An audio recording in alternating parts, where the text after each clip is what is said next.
Anyone can tell you the news. We welcome Diamond and Silk. Mark Zuckerberg going to end up, and it's going to be a face without the book.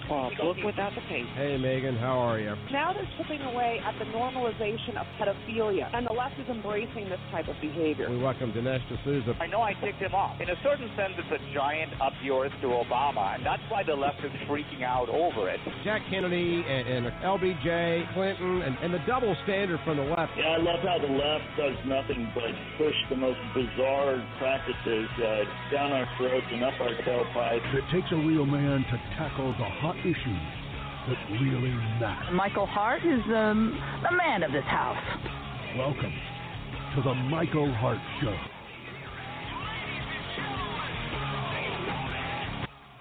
Hello, once again, this is Michael Hart coming to you live from the Heart of America Broadcasting Network. It is the 12th day of February 2019, and we have got a lot to cover today. A lot of exciting news, a lot of exciting guests are lined up over the course of the next several days. Of course, we will be visiting with our good buddy Megan Barth from ReaganBabe.com on tomorrow's broadcast. We'll be talking a bit today about Trump in Texas. Our old friend Cliff Sims is suing the President of the United States. We'll get into that a little bit later on. Some of the interesting 2020 candidate promises from the Democrat side. A letter from George Washington. Antifa's back in the news, as are Hillary Clinton's emails and the FBI. These stories, your calls, and so much more on this edition of the program. Big thank you very quickly to the Greater Birmingham women, the Republican women here in Birmingham, Alabama, where we broadcast live. We had the opportunity to go out and speak with them a little bit yesterday about the media, the unknown media, and the things the media does to craft the narrative, whether that be on the right or on the left. And we see that quite frequently. And it is part of the Unknown America Project. If you do have a group or an organization that would like to learn some pretty compelling stuff, we can go 15 minutes, we can go 15 hours. That is your call. But we would love to have the opportunity to come out and talk to you about all the crazy stuff that's going on and how the media does some rather weird stuff. And then here in the next week or so, we'll also be going to the video stream. We're going to start doing a lot more videos of the program, primarily because there's a lot of evidence that I want to be able to give you exhibits for. We're working on one about whether or not and I was hoping to get it done for tomorrow's edition of Unknown America, but it looks like it's probably going to be the following Wednesday. And the reason for that is I just keep uncovering really interesting stuff that I want to, well, let me put it to you this way. I spent an hour yesterday studying the etymology of the suffix "ick." I know, right? The crap that goes on inside of my head.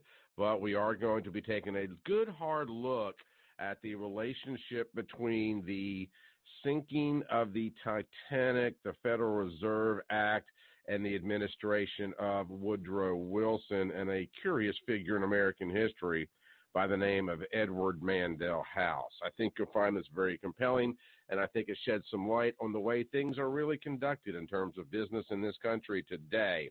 Because I will assure you, without any reservation whatsoever, that the solutions that we seek to the problems we have today, the answers to the problems of the day, reside in the past.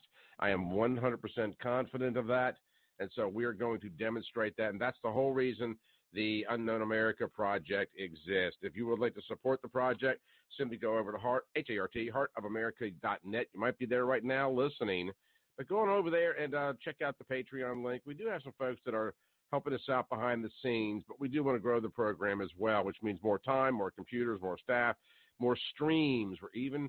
We're trying. We're looking at Amazon. We're looking at Fire Stick. We're looking at Netflix. But when we go to that extent, the video is going to be very important.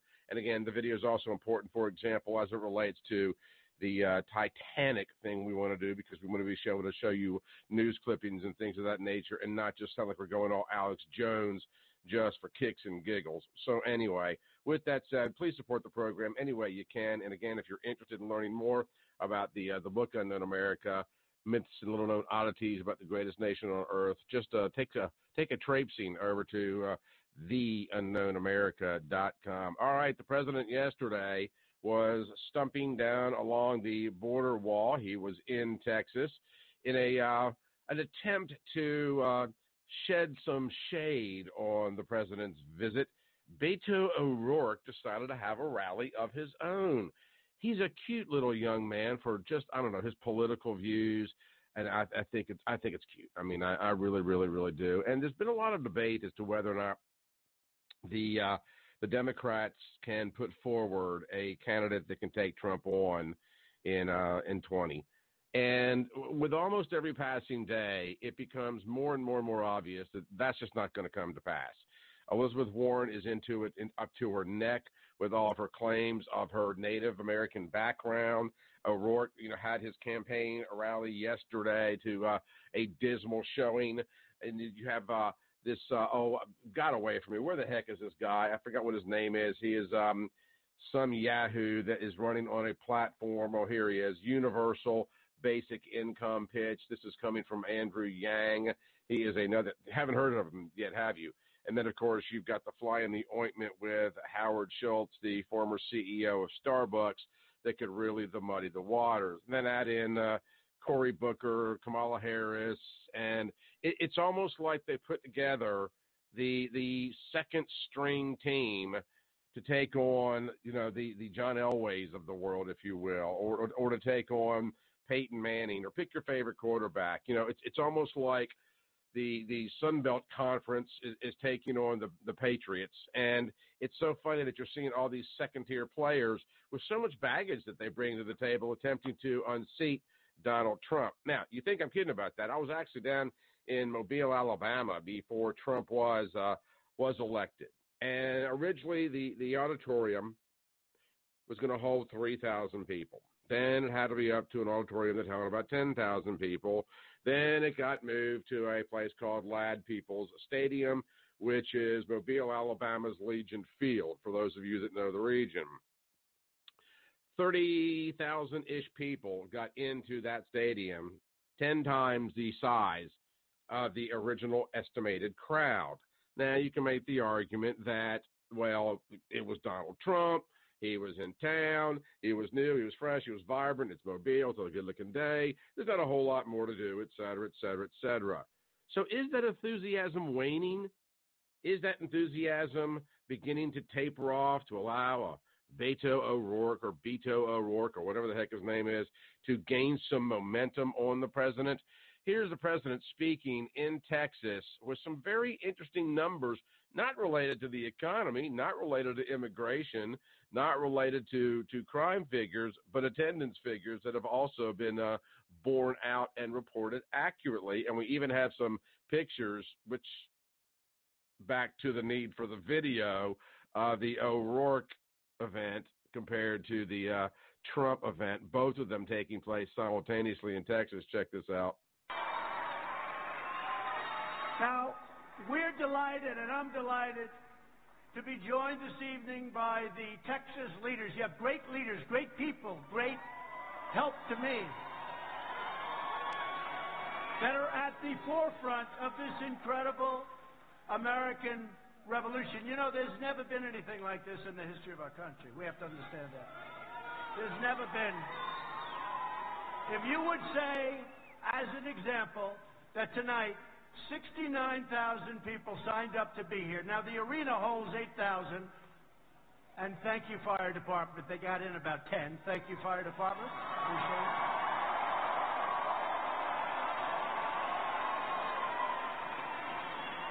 But if you want to really see something, go outside. Tens of thousands of people are watching screens outside.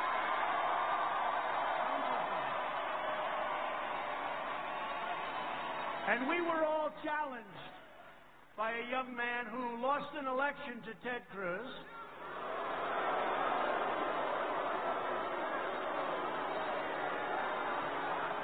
And then they said, you know what? Hey, you're supposed to win in order to run. By the way, we, I'm 1-1. I'm 1 for 1. Think of it. We had one election, we won. Now we're going to be 2 for 0, and everything's going to be perfect.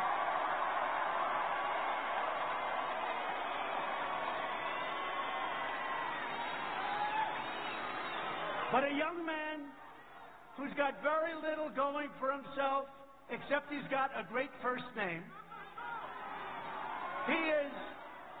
He challenged us. So we have, let's say, 35,000 people tonight, and he has 200 people, 300 people. Not too good.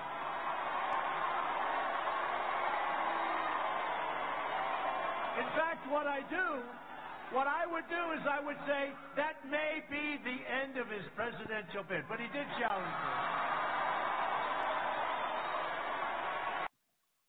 Yes, indeed. Beto O'Rourke, the Cato Kalin of politics, had a dismal showing at his event. And, of course, now we've also learned that Amy Klobuchar is entering into the ring, and it really is quite sad. The Democrats they have nobody.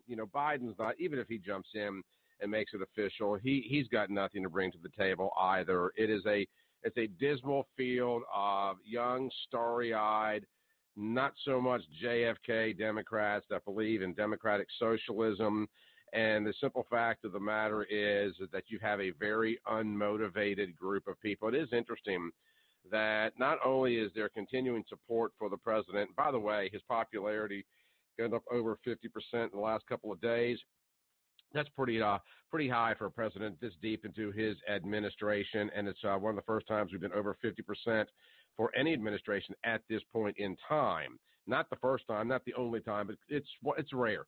So anyway, you've got the popularity, which is continuing to percolate. But the interesting thing to note about this is not so much that Beto O'Rourke doesn't have support, because that would be foolish to even assume such a thing. But when people turn out en masse to political rallies to hear somebody speak and show their support, these people also are much more inclined to show up at the polls. And it's very, very, very, very important to realize that the turnout for Trump the last time around was exceptionally good. And it is appearing as though next time in 2020, it could be even better. So the Democrats have a lot of things they need to mop up. They're still having a lot of problems with Virginia. The abortion thing is going to come back to haunt them. The allegations of sexual assault is going to come back to haunt them. Warren's headdress is going to come back to haunt them. Hillary Clinton's emails have already started to come back to haunt them, as the FBI has now scrambled to respond to Hillary Clinton's lawyer regarding the Anthony Weiner laptop review. That's back in the news as well. So desperate are they for any kind of traction that you have them out there promising all things from Kamala Harris's universal health care for all and doing away with private insurance because big business is bad, to this Andrew Yang going so far as talking about universal basic income, which, quite frankly, has never worked anywhere in the world. And it's in the few places that it has been attempted in pilot programs, it was such a stipend in terms of the amount of money. And the only way, you got to bear in mind something here. It's not like people get a basic income to live. And that's the whole argument about this $15 an hour thing, a basic survivable income. I don't know how anybody survives on $15 an hour. But that notwithstanding, the idea here is to have everybody in the same poverty class. As I've said, every single day for the last 11 years now, it's not a matter of left versus right. It's a matter of us versus them, because you have a lower class, a middle class, an upper class, and you do have a political class. And until we get that through our heads, we are going to continue to struggle with these issues, because at the end of the day, Donald Trump is not a politician. He is political, obviously, but he is a showman, and he is a showman that has captured the imagination of Americans across this country while simultaneously achieving many of the goals that he set forth, the majority of which were economic in nature. And as James Carville was very famous for saying, it's the economy, stupid. Well, Trump has proven Carville right. With that said, a lot of other things going on across the country. We have our local, I don't know what we'll call him, Cliff Sims apparently is suing the president over the new tell-all book. The former White House staffer turned tell-all author has filed a lawsuit against President Trump. The suit, which was filed yesterday in federal court in Washington, claims that Trump is using his campaign as a private surrogate, that's in a quote, by the way, for the government to do its bidding to silence Mr. Sims when it's really the intense power of the presidency coming down upon a sole individual. Cliff Sims is full of crap. All right? I mean, and that's not my opinion. I've met the guy personally. I know a lot of people that know him better than I do. And, folks, just let me tell you, crapness. I mean, if you want to buy it, if you want to buy the book, buy the book. But the guy's got a long history of embellishing his qualifications, where he's been, what he's done, what he knows, what he sees, and et cetera, et cetera. If you want to buy into that tripe, then that is entirely up to you. And it would appear to me that this is yet another political stunt for this particular whatever he is. I, frankly, since covering the story of his book release about a week and a half ago, I haven't heard. He made the obligatory, handful of national news programs. I haven't heard anything else about it. It makes the New York Times bestseller list. But, folks, I'm an author, and no, I'm not on the New York Times bestseller list. But let me tell you, that is something that is actually able to be manipulated. The New York Times bestseller list means a lot of different things. Number one, you don't have to be number one. Number two, it can be in a certain genre, if you will. Number three, it could be on any certain day or any total number of books sold within one period of time. It means a lot of different things. There are so many subcategories to get you to qualify for that, and people will bust their chops to win in one of those subcategories, even if it lasts only a day, for the purposes of being able to legitimately put that little starburst sticker on the front of their books that says New York Times bestseller. You also have to remember Hillary Clinton's book. Remember that? Like Hillary Clinton, what happened? The only book in America that asks the question and answers it on the same front cover? Yeah. What happened? Hillary Clinton. That book was purchased en masse by Clinton operatives. And we know this for a fact. I can pull, because of my relationship with Amazon, I can see the data, the analytics, if you will, of the way books are moved throughout the internet. And it's interesting that books come out in one day. All of a sudden, there's this amazing uptick in sales. Then the sales flatten off. And then a few days later, there's a massive uptick again. It's done intentionally. So anyway, it's great to be a New York Times bestseller, so you can put the little sticker on the front of your book, but it does not make what's inside the book or between the front and rear covers any more accurate or factual. The New York Times was the first to report this suit. Sims' suit comes after the Trump campaign filed an arbitration claim over the book. I won't even give you the name of the book because it's not even a good name. And claiming it violated the non-disclosure agreements. The book details infighting and dysfunction within the White House, and it's critical of several staffers, including high-profile advisor Kellyanne Conway. I'm going to write a book, too. It's called Team of Siblings. You're right? That's right. My 57 extraordinary years in the Hart household, where I'm going to detail the infighting and dysfunction within the household between me and my liberal siblings. Hey, I like it. Yeah. So anyway, Sims apparently is doing everything he can to keep the book in the spotlight. The president has dismissed him, calling him a low-level staffer and a gopher in the suit. Sims said Trump is seeking to impose civil liability against him through the application of non-disclosure agreements that apply to information Mr. Sims learned solely through his federal service, and by arbitrarily seeking retribution against former employees. The president is infringing on their First Amendment rights. In the suit, Sims said that he is unsure if he signed an NDA, that's a non-disclosure, when he came to the White House. Yeah, really? Right. I had to sign certain corporate and contractual agreements when I was with my previous employer. I kept them in a file. I knew everything I put pen to paper to. How in the world do you not recall signing a non-disclosure agreement as being a functionary of an administration, the most powerful administration in the entire world, with access to, supposedly, the most powerful man in the entire world? What a bunch of crap. See, that's what I'm talking about. Cliff Sims equals crap. It's just that simple. Sims' publishing house, St. Martin's Press, issued a statement to the Times standing by Sims when presidents or their political campaigns seek to silence a voice. It's especially important that we maintain our steadfast commitment to free speech. Recent attempts to selectively prevent former government employees from speaking and writing about their experience as public servants calls for our scrutiny and illustrates how essential the First Amendment is to the preservation of democracy, which, again, let's all say it together. Okay, 3, 2, 1, we're not a democracy. Put that in the round file, as Mrs. Nolan used to call it.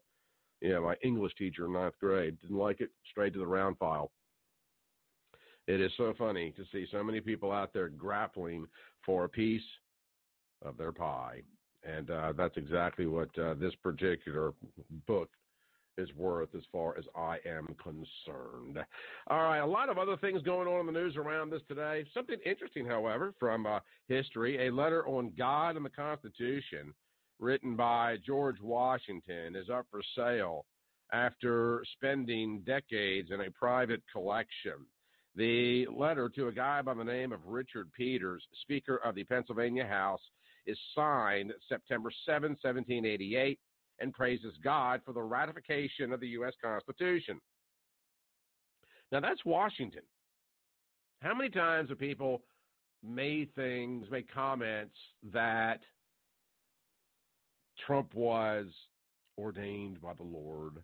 And then you've got all these people on the loony liberal left screaming, "Oh my God!" You know, they're invoking the Bible. They are invoking the words of the Heavenly Father to say that their president is in fact sent by God to save the country. Many presidents have referred to God. It is funny, and I hope I get the quotation right, but it was during the Civil War when Abraham Lincoln said, "In times of great peril, with two enemy combatants, both sides claim to be enacting the will of God. One of them may be, and both of them should be, in this particular case, wrong." And what he was saying was that both sides could be wrong, but one of them must be. So, in other words, Lincoln was essentially saying that God is either for one side or against the other. We don't know that to necessarily be true. I personally think that in certain circumstances that as a free will guy, that God lets us pretty much screw things up all on our own. And he will definitely come back and, help us to eradicate the situation. But he's kind of funny that way. But it is interesting to note that George Washington speaks about the Lord as well. When this particular letter was written a week after Washington told Alexander Hamilton that he would likely accept calls to assume the presidency. And millennials, he does not mean calls on the phone. These were calls like requests, okay? They weren't dialing back in those days. So he would likely accept calls to assume the presidency. The letter came at a time when the Constitution was under attack. A lot of people don't realize that. One of the things that we talked yesterday with the Greater Birmingham Republican Women Luncheon is how many times throughout the history of this country, well, actually all throughout history books, teachers, professors, etc., have, in most cases, sought to canonize the Founding Fathers. Now, in a lot of liberal institutions, they seek to demonize them. But it's very dangerous to canonize the Founding Fathers because, and canonization, by the way, is a Catholic term which means grant sainthood. And we do that, and I'm not saying we're making them saints. What I'm saying is we're holding them to such a level of high esteem that they almost seem inhuman. And we got to realize that they were just as fallible as we are. They dealt with many of the same struggles that we do. They liked to party. They liked to smoke. They liked to drink. They did carouse. They did stupid things. They did really, really weird, and sometimes they were even eccentric. A lot of people don't realize that it was in George Washington's will that upon his death, he would not be buried for 72 hours. Why? Because he was terrified to be buried alive. Weird stuff like that. That's the kind of crap, the useless trivia you'll find in Unknown America. But I mention that only because people, I think, sometimes don't realize that they did feel as though they were working for the Lord, that they were doing something that was pleasing to God, and that the Constitution, in their time, they felt like those people that were in opposition to the Constitution were doing so for religious reasons. And when you consider the Church of England, they might have been correct. And, and we talked about this yesterday as well, this idea that a lot of Americans think that there was widespread support for this at that point in time. No. Only about 35% of the country would have considered themselves patriots.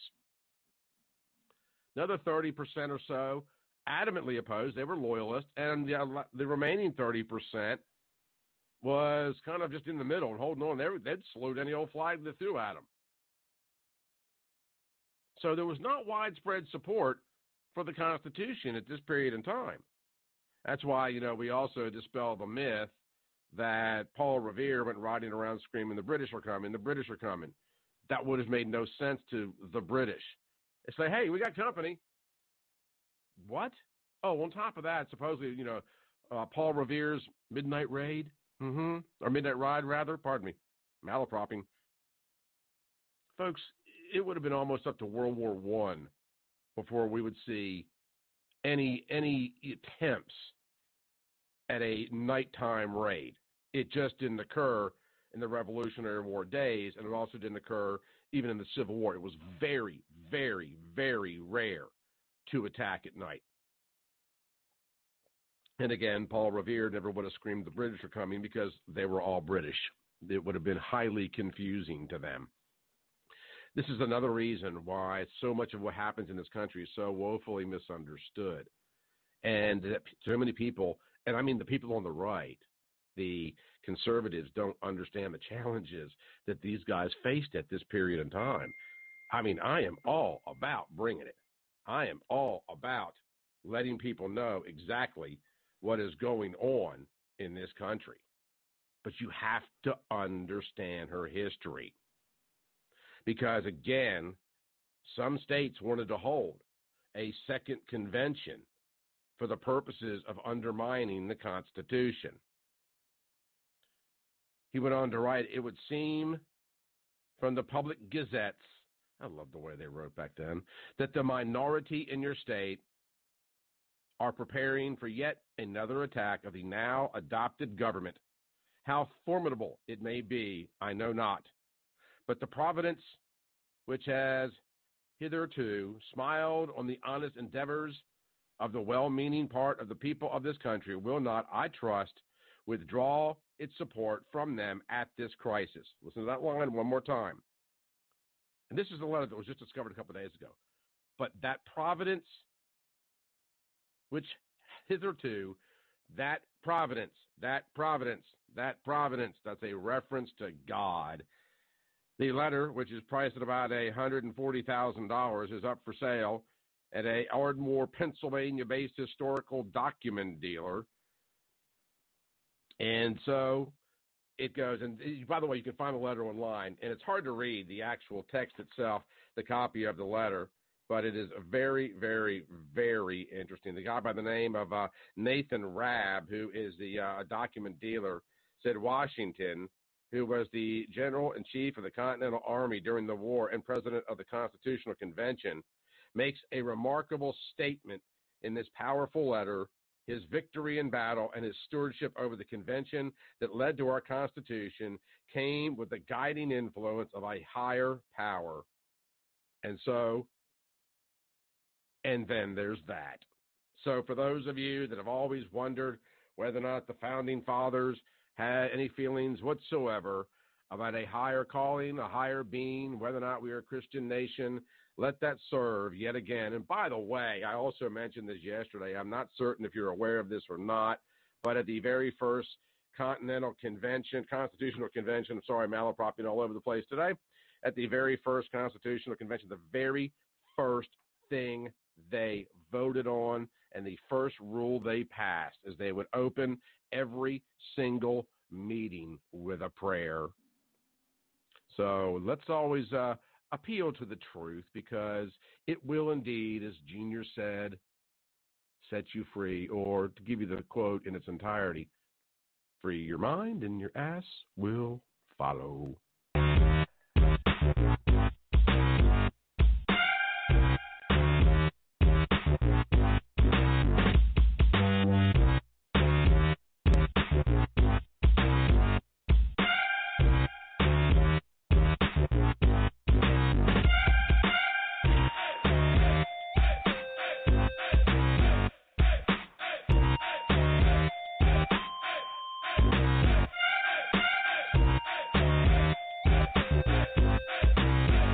Hart of America and the Michael Hart Show is brought to you in part by the Unknown America Project. Unknown America, myths and little-known oddities about the greatest nation on earth, explores many of the falsehoods and fallacies and revisions in American history that impact the beliefs and the thoughts of many people in this country today. So if you'd like to learn some of the most enduring myths that have been perpetrated on the American public for the last 100-plus years in this country, go check out the book at heartofamerica.net. That's heartofamerica.net. And pick up a copy of Unknown America. It comes out to you absolutely no shipping, be autographed, and we'll even send you a copy of the United States Constitution as our way of saying thanks. So support the Unknown America Project by simply going to theunknownamerica.com, and thank you for your support.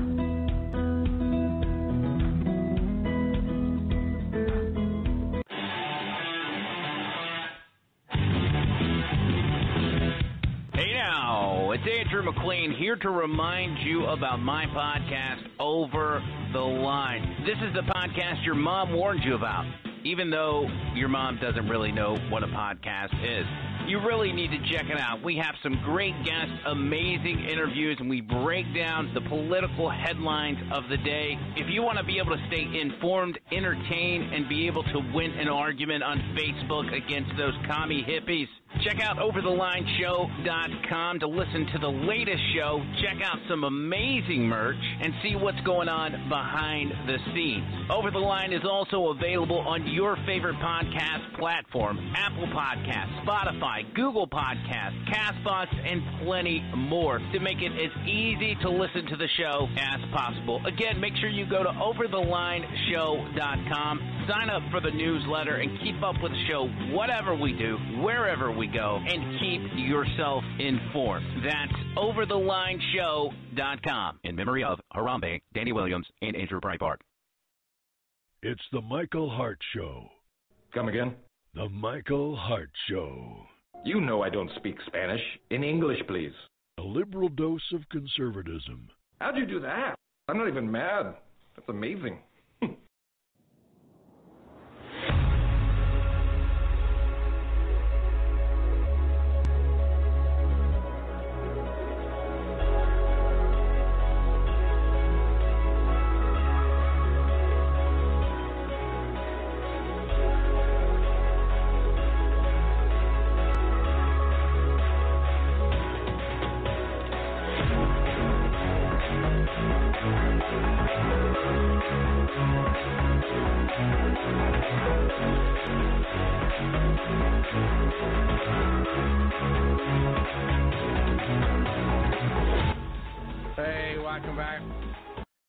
Going on as it relates to, more assault charges. That's right. Yesterday, 37-year-old Joseph Alcott had a court date in connection with charges he's facing in Philadelphia. Now, you might not know the name Joseph Alcott, but these charges include aggravated assault and ethnic intimidation for allegedly being part of an Antifa mob that attacked 2 Marines.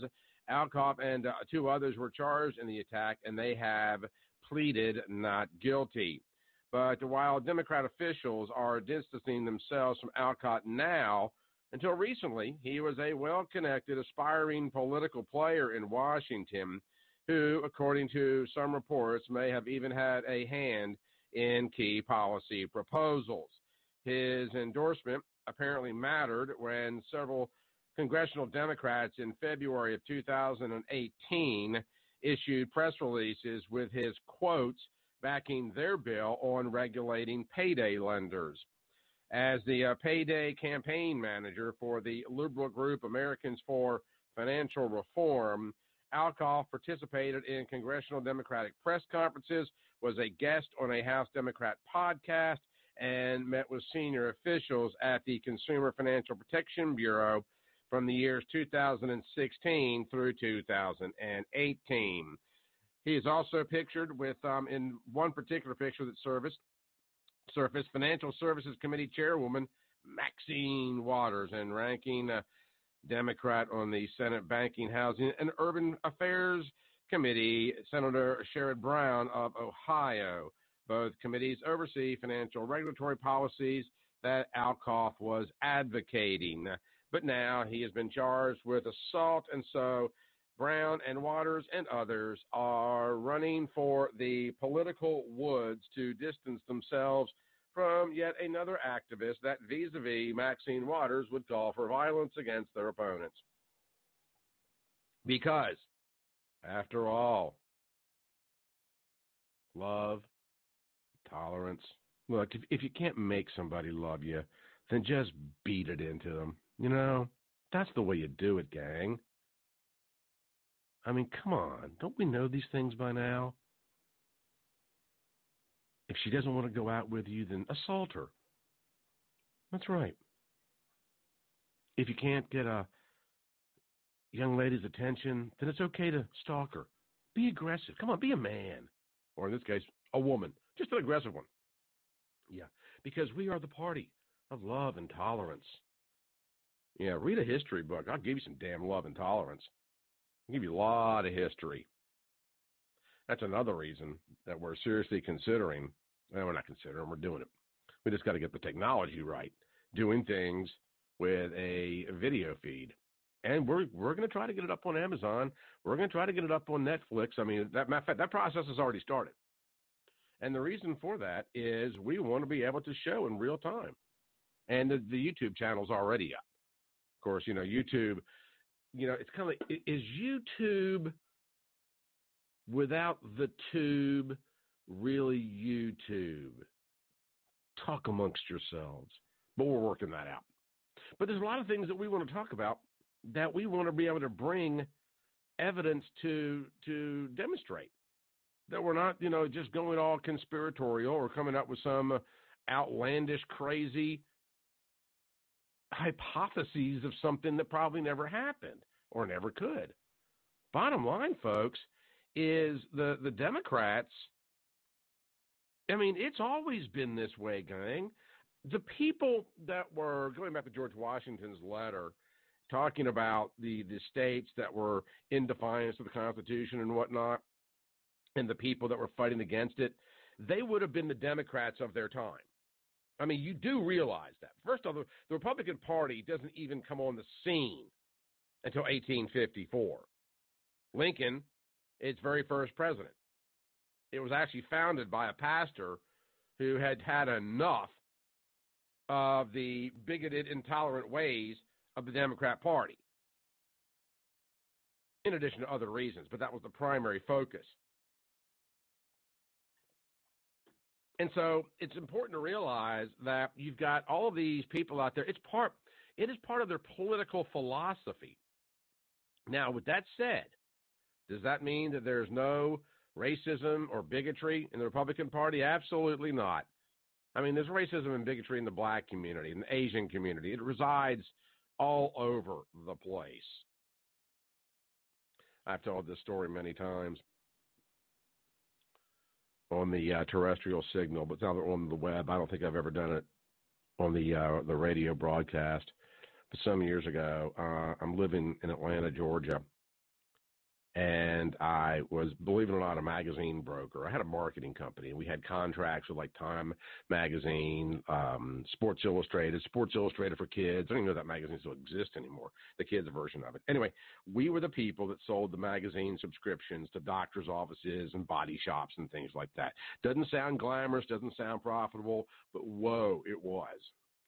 But eventually, a lot of that would go online, and we were brokers. We were magazine brokers. We had offices in Atlanta. We had them in Birmingham. We had them in Canada. We had them out in Ohio, New York. We had them all over the country. One of them in New York, we had a manager partner. We were kind of structured like Chick-fil-A, whereas the manager owned a good portion of the business. There was a guy by the name of Sal. Now, I won't give you Sal's last name because I don't know if he's even listening or even still with us, but Sal lived in Buffalo, New York. Sal was Italian. Sal actually flew down with his wife, Nikki, to meet me in Atlanta for a meeting because of this business. While we're down there, I decided to take him to a Braves game in the old Atlanta Fulton County Stadium. After the game is over, even in this day and time, there was traffic. The Braves weren't particularly fantastic at this period in time, but we were coming out of the stadium, and the traffic was pretty bad. And we really needed to get across town pretty quick. And I just, whenever I move to a new town, although I haven't lived in a lot of them, I'm one of those kind of people that just likes to drive around and familiarize themselves with where they are. So I knew some shortcuts. So we're driving behind the stadium, and there are some depressed areas. We're trying to make our way, if you're in Atlanta, over to Moreland Boulevard. And we're going through a couple of areas. There's Mechanicsville, Peoplesville, and Cabbagetown. You get a visual, right? Now, these areas are like trendy now, but they were hovels then. They were ghetto then. So anyway, we're driving down through these towns, and I mean, it's a depressed area at this point in time. And I can see Sal getting visibly nervous. And I look over to him. I said, Sal, what's the problem? And he goes, Michael, get me out of here. I am very, very, very uncomfortable. And I said, I'm getting this out, taking a shortcut, chillax. And then he says, get me out of here now. I'm very, very uncomfortable. I don't like these people. And I looked at him kind of just askance. And I said, what do you mean you don't like these people? He goes, I don't like these kind of people. They fright me. Get me the hell out of here. And I turned around one more time and I said, Sal, I am shocked. I had no idea you were racist against black people. He looks me square in the eye and he says, black people? I thought this was an Irish neighborhood. True story. Oh, by the way, my mother's maiden name is O'Leary. Yeah. And then there's that, right? The point I'm making is racism exists in many, many, many different places. It comes from many, many, many different viewpoints. You have to see it for what it is. The Democrat Party in their leadership sees it for what it is and exploits it to its maximum benefit. And they do it every day of the week. Doesn't matter if you're black. You see, they'll point their racism antenna towards the black community when necessary, then the Latino community, then the LGBTQRSTYMOUSE community. That's the way they keep people in line. That's the way they influence thought. That's the way they redirect you off of things like the FBI reopening up this Wiener laptop investigation. That's why you have people like Rashida Tlaib, do you realize this woman, this congressman, which grammatically speaking is the correct way to put it, was a columnist for the Final Call before she was elected to the United States Congress? Who publishes the Final Call? Louis Farrakhan's Nation of Islam. And all his lovely anti-Semitic remarks. You see, the Democrats have mastered the art of divide and conquer on the intellectual playing field. It's time to put on your big boy and big girl panties and realize what's being done. 929-477-3761. He always brings it. We always love talking to our good buddy. That would be Clark. Hello, Clark. How are you? I'm great, Michael. And you? I am just fantastical. Super. I apologize because the Starbucks CEO's name just jumped out of my head. Howard Schultz. But there you go. Why, after we learned what we learned from Donna Brazile, et cetera, about the way the DNC treated Bernie Sanders, why would anybody who was serious about running for president, which I think a lot of them are just, this is like a way to increase the brand or something. Yeah, I agree. But, you know, anybody that's serious about running who is not the preordained pick of the DNC, why would they consider running as a Democrat looking at the way the 2016 thing was run and knowing that, you know, it's a completely rigged and it's a sham? I mean, you know, Schultz has got no choice but to run as an independent, I don't think, if he wants to do it. That's a good point. It's an excellent point. I mean, you know, these are circumstances that they have created. And you were talking about, you know, they were masters of divide and conquer. Think about where they are right now, Michael. The anti-Semitism coming from the up-and-comers in the Democrat Party. And I know that they have relied on money from that element for quite some time. And then you look at the anti-Catholic rhetoric that we're getting, and I think at least since 1960, a lot of Catholics have felt like they needed to vote Democrat. I just think they're going to divide and conquer themselves. They brought so many diverse groups into the tent. I think that they're going to start to have a lot of what I want to call it, internecine fights. Well, you know, you and I have talked about this in a different context, but the bottom line is, you know, it's kind of like the statement: if you see racism everywhere, then you see racism nowhere. And in the same sense, with the Democrat Party, if you appeal to every group, then you are appealing to no group, because at the end of the day, most special interest groups want 100% of their ideology accepted and approved and validated, and that's impossible when you have so many different variant, you know, demographics and cultures and races within a group or within a country, or in this case, within a party. So you're right. I mean, they are deluding themselves to the point where they can't have a codified or central focused platform because they're appealing to so many different kinds of people. There's no direction for them. Right. Oh, and I don't know where it's headed. I do know this.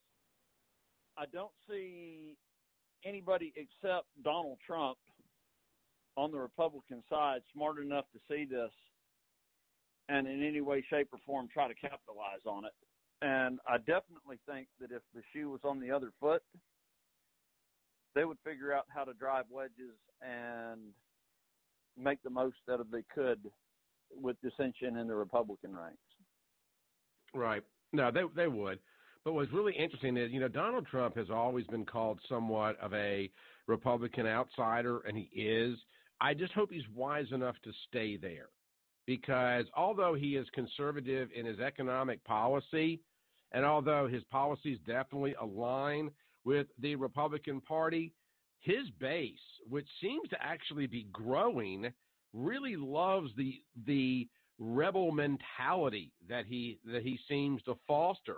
And I think that's where a lot of people that are up on their history are gaining the license to compare him to the founding fathers, not necessarily because of the way he conducts his speeches and his rallies, because they were much more flowery in their approach, but just in the fact that he's so willing to step outside of the box, stay outside the box, and punch back when people need to be punched back upon.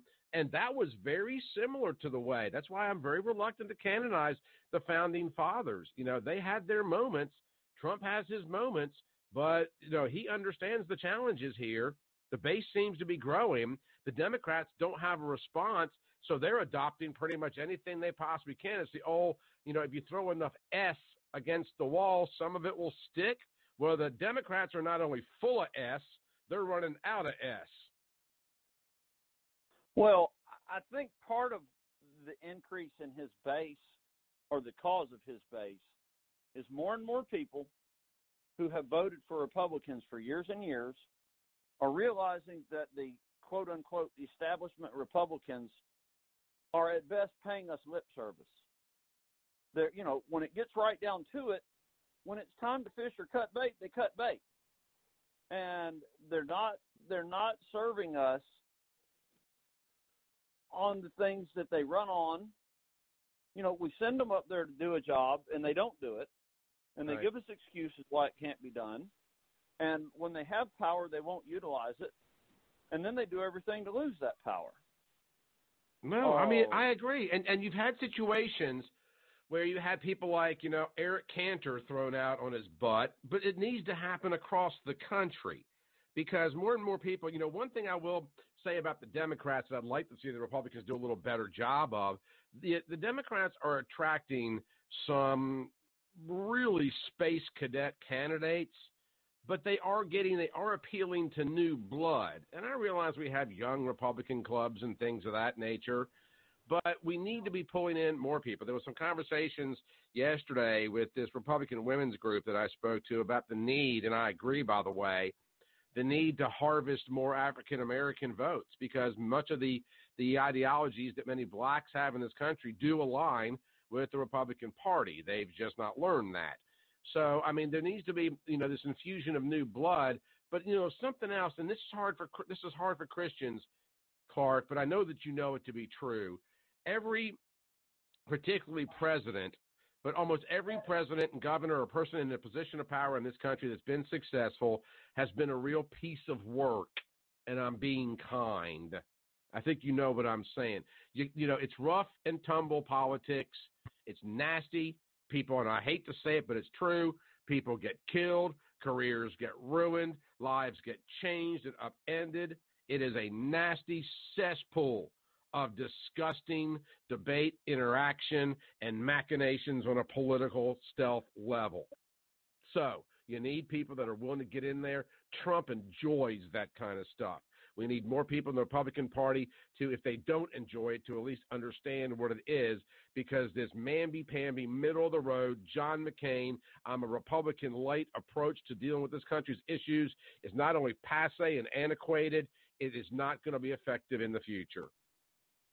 Well, I can't recall where I read it, but I can remember reading a line one time in reference to a person getting a job done, and someone said, he's a real SOB. But he's our SOB. Right. Right. And that's kind of what we need there. I don't know.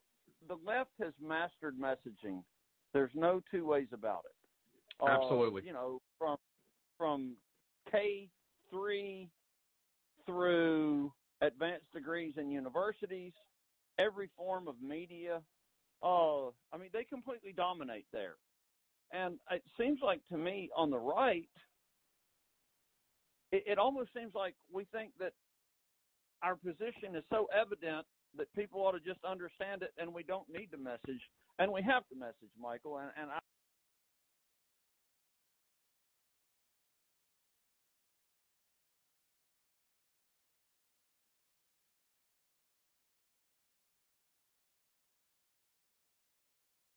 I don't know how we get around to it, but it's got to happen. Oh no, I agree. I agree. Wow. My days are blending. Well, if you could get a double dose, I'm down. Cool. I appreciate it. I'll see what she can do. But no, that was me misspeaking. Appreciate it, Clark. Appreciate the heads up and the clarification. No problem. You take care. All right, you too. Clark touched on something which is going to be very self-serving for me. But, he makes the comment that we've got to change the messaging. We've got to get the mess. That's what the Unknown America Project is about. It's not just about history.